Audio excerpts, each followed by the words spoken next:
Everyone, welcome back to my YouTube channel. दोस्तों, कैसे हैं आप सब? उम्मीद करती हूँ बहुत बढ़िया होंगे, मजे में होंगे। मैं भी बिल्कुल बढ़िया हूँ। तो जैसा कि आप सभी जानते हैं, हमने एक पेडागोजी सीरीज स्टार्ट की थी। ये जो पेडागोजी सीरीज है न केवल DSSB PRT वाले बच्चों के लिए है, बल्कि जो स्टूडेंट्स बीएड एमएड एजुकेशन में नेट का प्रिपरेशन कर रहे हैं, इसके अलावा सीटेट, एचटेट या किसी अदर स्टेट के टेट के लिए प्रिपरेशन कर रहे हैं, या किसी भी टीचिंग एग्जाम, चाहे एनवीएस, केवीएस या किसी अदर टीचिंग एग्जाम की तैयारी कर रहे हैं, उन सब बच्चों के लिए पेडागोजी सीरीज बहुत ज़्यादा हेल्पफुल है। और आप सभी जानते हैं, हमने अभी ब्लूम्स टैक्सोनॉमी को बिल्कुल डिटेल में डिस्कस किया था। पिछली वीडियो में ब्लूम्स टैक्सोनॉमी को मैंने बिल्कुल डिटेल में आप लोगों को समझाया है।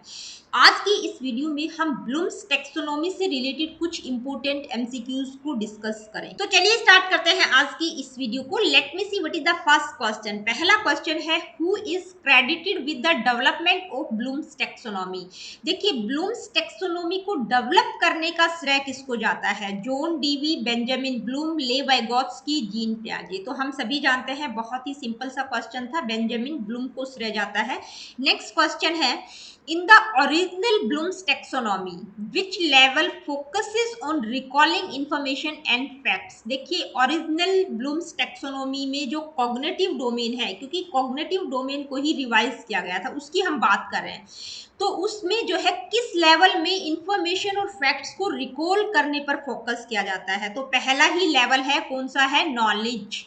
ठीक है, तो किस पर फोकस किया जाता है? नॉलेज। नॉलेज का मतलब इस लेवल पर बच्चा इस काबिल होता है कि वो सिर्फ इंफॉर्मेशन और फैक्ट्स को रिकॉल कर सकता है, उसे चीजों की समझ नहीं होती। ठीक है, आगे बढ़ते हैं। नेक्स्ट क्वेश्चन क्या है, आइए देखते हैं। At which level in the original taxonomy do students demonstrate their ability to analyse and break down information into parts.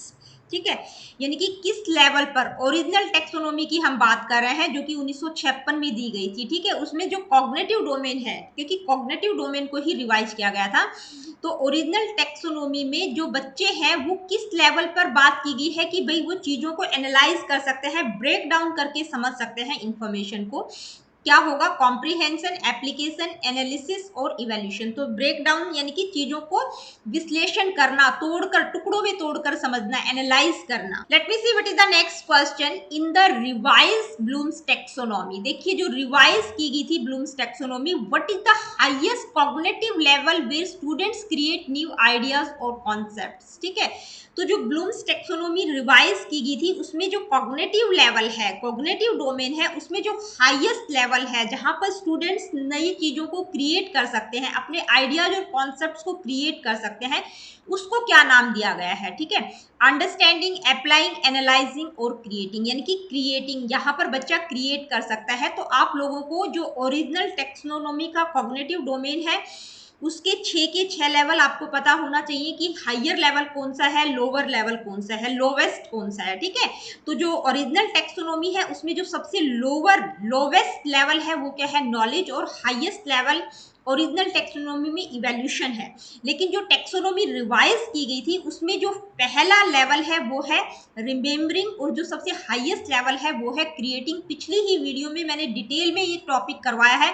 जब तक आप वीडियो को नहीं देखेंगे, आपको क्वेश्चंस क्लियर नहीं होंगे, तो वीडियो को जरूर देखिएगा। आगे बढ़ते हैं। नेक्स्ट क्वेश्चन है, at the remembering level of the revise taxonomy what is the primary focus. यानी कि जो ब्लूम्स टैक्सोनॉमी रिवाइज की गई थी, तो जो रिमेम्बरिंग लेवल है उसका प्राइमरी फोकस क्या है? यहाँ पर मैं आप लोगों को दोबारा से बता दूं कि जब तक आप ब्लूम्स टैक्सोनॉमी को डिटेल में नहीं समझेंगे, पिछला वीडियो अगर आप नहीं देखेंगे, तो क्वेश्चंस आपको समझ नहीं आएंगे। ठीक है, तो वीडियो को देखिएगा पहले, उसको ब्लूम्स टैक्सोनॉमी को अच्छे से समझिएगा, उसके बाद इस वीडियो को देखेंगे तो बहुत इजीली आप सारे क्वेश्चंस कर पाएंगे।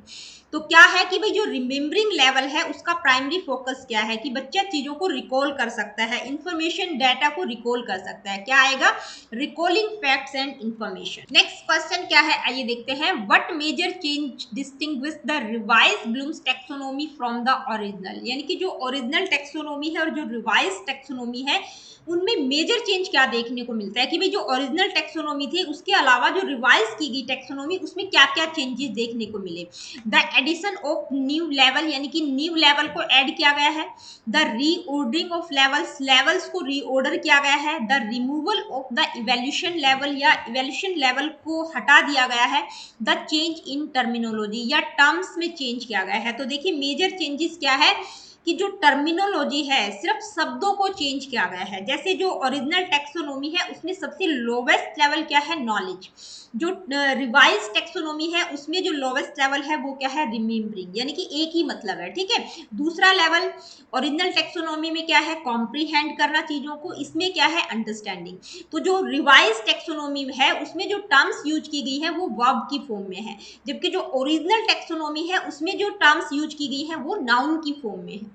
आगे बढ़ते हैं, नेक्स्ट क्वेश्चन है which of the following is an example of a verb associated with the creating level in Bloom's taxonomy.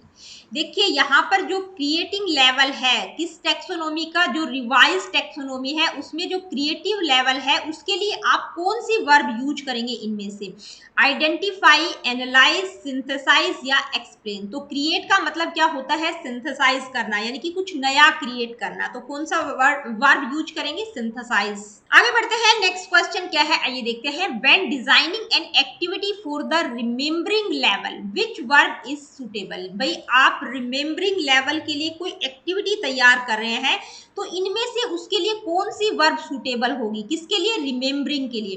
Comparing, define, जज या ऑर्गेनाइज। तो रिमेम्बर का मतलब क्या होता है, डिफाइन करना, मतलब बच्चा सिर्फ रिकॉल कर पा रहा है, चीजों की परिभाषा बता पा रहा है, तो क्या होगा, डिफाइन। नेक्स्ट क्वेश्चन क्या है आइए देखते हैं। What is the primary focus of the affective domain in the Bloom's taxonomy. देखिए ब्लूम्स टेक्सोनोमी में जो हमने अफेक्टिव डोमेन पढ़ा था उसका प्राइमरी फोकस क्या है प्राइमरी फोकस अफेक्टिव डोमेन का, cognitive skills, physical skills, emotional and value based aspects या क्रिएटिव थिंकिंग। तो जो अफेक्टिव डोमेन है वो बच्चे के हार्ट से रिलेटेड है, यानी कि बच्चे का इमोशनल और वैल्यू बेस्ड डेवलपमेंट करना। तो किससे रिलेटेड है, emotional and value based aspect से रिलेटेड है। नेक्स्ट क्वेश्चन क्या है आइए देखते हैं। At the valuing level of the affective domain learners. देखिए जो वैल्यूइंग है किसका लेवल है, अफेक्टिव डोमेन का एक लेवल है। तो यहाँ पर जो लर्नर्स होते हैं वो क्या करते हैं, attach personal worth to new information, यानी कि पर्सनल वर्थ को न्यू इन्फॉर्मेशन से अटैच करते हैं,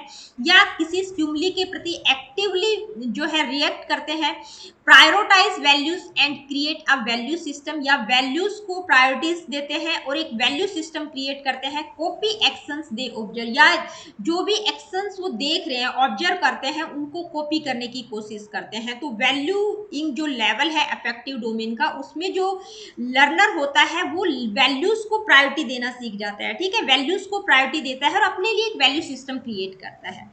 आगे बढ़ते हैं, नेक्स्ट क्वेश्चन है which of the following levels in the psychomotor domain involves refining skills and performing task with greater accuracy. देखिए साइकोमोटर डोमेन के किस लेवल में हम बात करते हैं कि जहां पर बच्चे की स्किल्स और ज्यादा रिफाइन हो जाती है और वो जो भी टास्क परफॉर्म करता है वो एक्यूरेसी के साथ करता है। कौन से लेवल में हम पढ़ते हैं, इमिटेशन, मैनिपुलेशन, प्रिसीजन या आर्टिकुलेशन। तो किसमें करते हैं, प्रिसीजन, यानी कि बच्चा चीजों को बहुत ही एक्यूरेसी के साथ यहाँ पर करना स्टार्ट कर देता है, ठीक है। नेक्स्ट क्वेश्चन है at the naturalisation level of the psychomotor domain learners. Naturalisation किस डोमेन का लेवल है, साइकोमोटर डोमेन का लेवल है। यहाँ पर जो लर्नर्स होते हैं वो क्या करते हैं, ठीक है, copy actions they see, use basic skills, master skills effortlessly या कंबाइन मल्टीपल स्किल्स स्मूथली। तो क्या करते हैं, नेचुरलाइजेशन साइकोमोटर डोमेन का सबसे हाईएस्ट लेवल होता है जहां पर बच्चों की जो स्किल्स होती हैं उनको उसमें मास्टरी हासिल हो जाती है, यानी कि कोई भी काम जब वो करते हैं तो वो उनकी नेचर का एक हिस्सा बन जाता है और उसको वो एफर्टलेसली कर लेते हैं, ठीक है, कोई कॉन्शियसली उसको सोचने की जरूरत नहीं होती। तो क्या होगा, master skills effortlessly. Copy actions they see की अगर हम बात करें, यानी कि जो काम वो देख रहे हैं उनकी कॉपी करना, तो ये कौन सा लेवल है, ये पहला लेवल है इमिटेशन। बेसिक स्किल्स की अगर हम बात करें, यानी कि बेसिक स्किल्स को यूज करना सीख जाते हैं बच्चा, वो क्या है, मैन्युपुलेशन है। मास्टर स्किल्स एफर्टलेसली, ये नेचुरलाइजेशन है। कंबाइन मल्टीपल स्किल्स स्मूथली, बहुत सारी स्किल्स को कंबाइन करना स्मूथली, ये कौन सा है, आर्टिकुलेशन। आगे बढ़ते हैं। नेक्स्ट क्वेश्चन है, in special education how can Bloom's taxonomy be adapted to accommodate individual students needs. देखिए, स्पेशल एजुकेशन में क्या होते हैं, एक्सेप्शनल चिल्ड्रन होते हैं, यानी कि अलग अलग डाइवर्स लर्नर्स होते हैं। तो वहां पर आप ब्लूम्स टैक्सोनॉमी को किस तरह से यूज करेंगे, किस तरह से अडेप्ट करेंगे। By using the same instructional methods for all students, यानी कि सभी स्टूडेंट्स के लिए एक ही तरह का इंस्ट्रक्शनल मेथड यूज करेंगे। By ignoring the affective and psychomotor domain, या अफेक्टिव और साइकोमोटर डोमेन को बिल्कुल इग्नोर कर देंगे। By tailoring instruction and assessments to match students unique abilities, यानी कि जो इंस्ट्रक्शंस और असेसमेंट आप करेंगे वो इस तरह से करेंगे ताकि स्टूडेंट्स जो अलग अलग विविधताओं वाले बच्चे हैं उनकी जो अलग अलग एबिलिटीज है, यूनिक एबिलिटीज है, उनके साथ मैच कर सके। इस तरह से आप निर्देशन देंगे, इस तरह से असेसमेंट करेंगे। बाय एक्सक्लूडिंग टेक्नोलॉजी इंटीग्रेशन, या टेक्नोलॉजी इंटीग्रेशन को एक्सक्लूड कर देंगे तो क्या होगा, by tailoring instruction and assessment to match students unique abilities, यानी कि जो अलग अलग विविधताओं वाले बच्चे हैं उनके लिए इस तरह से इंस्ट्रक्शंस और असेसमेंट का प्रयोग करेंगे ताकि उनकी जो यूनिक एबिलिटीज है वो चीज उसके साथ मैच खाए। ठीक है, उनकी आवश्यकताओं के अकॉर्डिंग आप इंस्ट्रक्शन देंगे और असेसमेंट करेंगे। नेक्स्ट क्वेश्चन क्या है, आइए देखते हैं। Why is Bloom's taxonomy considered important in education. देखिए, ब्लूम्स टैक्सोनॉमी एजुकेशन में क्यों इतनी इंपॉर्टेंट है। It simplifies the curriculum development process, it provides a framework for assessing students physical skills, it promotes the development of higher order thinking skills, it eliminates the need for formative assessments. तो देखिए, Bloom's taxonomy क्या करती है कि ये जो higher order thinking skills है, जैसे क्रिटिकल थिंकिंग का डेवलपमेंट करना बच्चे में, इवेल्यूट करना बच्चा सीखे, एनालाइज करना सीखे, सिंथेसाइज करना सीखे, क्रिएट करना सीखे, तो हायर ऑर्डर थिंकिंग स्किल्स को प्रमोट करती है ताकि बच्चे में इस तरह की स्किल्स का डेवलपमेंट किया जाए कि बच्चे को चीजों को रटाना नहीं है बल्कि बच्चा चीजों को एनालाइज करना सीखे। ठीक है, let me see what is the next question. What is one criticism often raised against Bloom's taxonomy? देखिए, Bloom's taxonomy का criticism भी हुआ, तो एक मुख्य criticism इनमें से आपको बताना है। It is too specific and lack flexibility. It neglects the cognitive domain entirely. It emphasizes creativity and innovation excessively. It oversimplifies the complex process of learning. तो criticism इसका ये हुआ है कि जो learning का complex process है उसको over simplify किया गया है, इसमें बहुत ज्यादा simplify किया गया है। Next question है, what is the first step in applying Bloom's taxonomy in the classroom? देखिए, जब Bloom's taxonomy को आप classroom में apply करेंगे तो सबसे पहला step आप क्या यूज करेंगे। Selecting appropriate teaching methods, designing assessments, setting clear learning objectives, introducing technology. तो सबसे पहला जो स्टेप होगा वो क्या होगा कि जो लर्निंग ऑब्जेक्टिव्स है उनको क्लियरली सेट करेंगे। ठीक है, सबसे पहला स्टेप ये मैंने करवाया भी है आपको। नेक्स्ट क्वेश्चन क्या है, आइए देखते हैं। At the creating level of Bloom's taxonomy what type of classroom activity is most appropriate. देखिए, ब्लूम्स टैक्सोनॉमी में जो क्रिएटिंग लेवल है किसमें है, जो रिवाइज ब्लूम्स टैक्सोनॉमी में है उसमें सबसे हायर लेवल क्या है, क्रिएटिंग। तो वहां पर जब क्लासरूम एक्टिविटी को यूज करेंगे तो किस टाइप की होनी चाहिए, क्रिएटिंग लेवल पर जो क्लासरूम एक्टिविटी होगी वो कौन सी इनमें से एप्रोप्रिएट होगी। A multiple choice quiz, a group discussion, a hands on experiment, a rote memorisation task. तो देखिए, क्रिएटिविटी की हम बात करें, क्रिएट करने की बात करें तो जो एक्टिविटी कौन सी एप्रोप्रिएट होगी, अ हैंड ऑन एक्सपेरिमेंट, यानी कि हाथों से आप कोई एक्सपेरिमेंट कर रहे हैं, कुछ नया क्रिएट कर रहे हैं। नेक्स्ट क्वेश्चन क्या है, आइए देखते हैं। What is the significant difference between the original and revise Bloom's taxonomy, यानी कि जो ओरिजिनल और रिवाइज ब्लूम्स टैक्सोनॉमी है उसमें सिग्निफिकेंट डिफरेंस क्या है। The revise taxonomy has fewer levels than the original, यानी कि जो रिवाइज टैक्सोनॉमी है उसमें जो लेवल्स है वो कम है, तो ये बिल्कुल गलत है। The original taxonomy include psychomotor skills, यानी कि जो ओरिजिनल टैक्सोनॉमी है उसमें साइकोमोटर स्किल्स को इंक्लूड किया गया है, बिल्कुल नहीं, कॉग्निटिव स्किल्स की बात की गई है। ठीक है, the revise taxonomy uses different verbs, यानी कि जो रिवाइज टैक्सोनॉमी है उसमें डिफरेंट वर्ब्स को यूज किया गया है। The original taxonomy does not include the remembering level, यानी कि जो ओरिजिनल टैक्सोनॉमी है उसमें रिमेम्बरिंग लेवल को इंक्लूड नहीं किया गया है, तो किया गया है, वहां पर नाम दूसरा दिया गया है। रिमेम्बरिंग की जगह वहां पर क्या लिखा गया है, नॉलेज। ठीक है, उसको क्या नाम दिया गया है, नॉलेज, तो ये भी गलत है। तो उसमें मतलब जो ओरिजिनल और रिवाइज टेक्सोनोमी में मुख्य डिफरेंस टर्मिनोलॉजी का है, टर्म्स चेंज की गई हैं। यानी कि जो ओरिजिनल टेक्सोनोमी थी उसमें जो टर्म्स है वो नाउन की फॉर्म में है, और इसमें जो जो रिवाइज टेक्सोनोमी है उसमें जो टर्म्स है वो वर्ब्स की फॉर्म में है। नेक्स्ट क्वेश्चन क्या है, आइए देखते हैं। Which of the following verbs aligns with the creating level in Bloom's taxonomy. देखिए ब्लूम्स टेक्सोनोमी, किस टेक्सोनोमी की बात कर रहे हैं, जो रिवाइज टेक्सोनोमी है उसमें जो हाईएस्ट लेवल है वो क्या है, क्रिएटिंग। तो इस क्रिएटिंग के लिए आप कौन सी वर्ब अलाइन करेंगे इन चार ऑप्शंस में से। ठीक है, एक्सप्लेन, रिमेंबर, जनरेट या डिफाइन। तो कौन सा वर्ड यूज करेंगे, जनरेट करना, कुछ नया क्रिएट करना, कुछ नया बनाना। नेक्स्ट क्वेश्चन है, which level in the original Bloom's taxonomy focuses on applying knowledge to real world situations. देखिए ओरिजिनल ब्लूम्स टेक्सोनोमी में किस लेवल में इस चीज पर फोकस किया गया है कि भाई बच्चे को जो नॉलेज है वो उस नॉलेज को अप्लाई कर पाता है रियल सिचुएशंस में। तो उसके लिए कौन सा लेवल है, कॉम्प्रिहेंशन, एप्लीकेशन, एनालिसिस या सिंथेसिस। यानी कि नॉलेज को अप्लाई करना मींस एप्लीकेशन। ठीक है, अप्लाई कर पा रहा है नई सिचुएशंस में, जो भी बच्चे को नॉलेज है उसको वो अप्लाई कर पा रहा है। नेक्स्ट क्वेश्चन है, in the revised Bloom's taxonomy, which level emphasizes the ability to evaluate the quality of information and arguments। यानी कि यहाँ पर बच्चा जो रिवाइज ब्लूम्स टेक्सोनोमी है उसमें किस लेवल में ये बताया गया है कि उस लेवल पर बच्चा चीजों को इवेल्यूट कर पा रहा है, इंफॉर्मेशन और आर्गुमेंट जो भी है वहां पर वो अपना डिसीजन दे पा रहा है, जजमेंट ले पा रहा है। तो वो कौन सा लेवल है, अंडरस्टैंडिंग, अप्लाइंग, एनालाइजिंग या इवेल्यूटिंग। तो कौन से लेवल पर बात की गई है, बच्चा इवेल्यूट कर पा रहा है, बच्चा जजमेंट फॉर्म कर पा रहा है। नेक्स्ट क्वेश्चन है, at the characterisation by value set level of the affective domain learners. यानी कि करेक्टराइजेशन बाय वैल्यू सेट ये अफेक्टिव डोमेन का सबसे हाईएस्ट लेवल है। ठीक है, कौन सा लेवल है, हाईएस्ट लेवल है किसका, अफेक्टिव डोमेन का। तो यहाँ पर जो लर्नर्स होते हैं वो क्या करते हैं, attach personal worth to new information, react actively to stimuli, prioritize values and create a value system, consistently live by their values।